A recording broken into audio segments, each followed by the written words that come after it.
Well,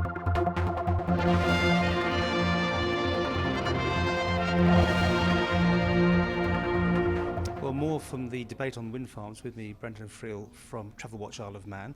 You made some pretty interesting statements there about how you perceive these guys who are doing the wind farms to be passing on the information when they come over here, particularly to talk to the locals.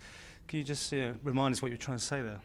I think they're being very selective. I've been to the two exhibitions that they've mounted so far, the public exhibitions on the island, and in both these exhibitions there were no shipping routes shown.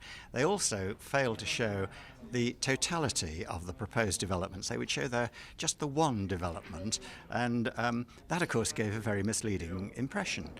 So I'm looking for us to have the complete picture and to have an honest sort of real consultation. If you're going to have a real consultation, the public's got to know what's really going on. And what's really going on is our ferry routes are in the process of being blocked if we don't do something about it. Well, there's another exhibition coming up this weekend, and you've already urged people to make a greater interest possibly than they normally might have thought they had to do by going along to these things. We're at the stage where it's possible to influence these things, but they'll only be influenced if a lot of people go along and ask the right questions, which are what impact is this going to have on our ferry routes, and if they record their concerns about it, because every person who goes into one of these exhibitions has an opportunity to fill in a form expressing their views on it, which is the proper way to do public consultations.